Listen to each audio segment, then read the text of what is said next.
ఘాటు ఎందుకు ఆ దగ్గరకు వస్తేనే మనం మిగ్గుతో వెంటబడ్డాం వాళ్ళని. అప్పుడే కదా F-16 కూల్చింది మనము, అభినందన అవతల పడింది. కానీ అట్లాంటి సిచ్యువేషన్ ఉంటుంది మన దగ్గర.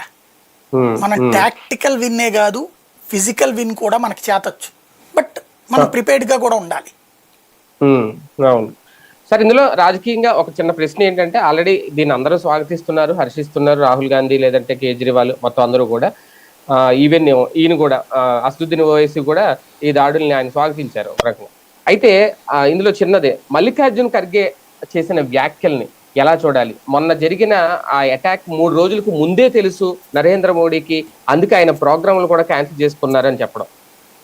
అది నిన్నట్టు అయిపోయింది. ఇవాళ ఆయన కూడా మాట్లాడటం ఒకటేంటంటే, మొన్న బాగానే ఖండించారు వాళ్ళు కూడా. ఆ తర్వాత ఎప్పుడైతే ఇక టైం అయిపోతూ ఉండేటప్పటికి రివర్స్ అటాక్ బిగిన్ చేద్దాం అనుకున్నాడు.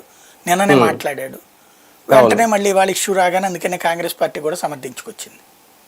అంటే అలాంటి మాటలు మాట్లాడి కొంచెం తొందరపడుతుందా కాంగ్రెస్ పార్టీ, ఏదో బుర్ర జల్లాలని మోడీ మాట్లాడడమే కొంచెం బిగిన్ అయింది. ఈ లోపు వాళ్ళు జరిగిపోయేటప్పటికి ఇంకా అంతమించి ఎక్కువ మాట్లాడలేరు. అవును అవును. ఒక రకంగా మొన్న ప్రాణాలు పోయిన బాధిత కుటుంబాలకి ఇది న్యాయం చేసే విషయంలో మోడీ గారు పర్ఫెక్ట్ గా న్యాయం చేశారని అనుకోవచ్చా? ఇంకా దాదాపు 100కి పైగా శిబిరాలు ఉన్నాయి కాబట్టి ముందు ఇంకా అసలు న్యాయం ముందు జరగబోతుందా? ఇంకా ఒకటే, ఒక రోగు, ఒక సైకో, వాడిని మనం ఎంతసేపు చంపినా పుడుతూనే ఉంటారు. పంది పిల్లలు పుడుతూనే ఉంటాయి. బట్ ఒకటే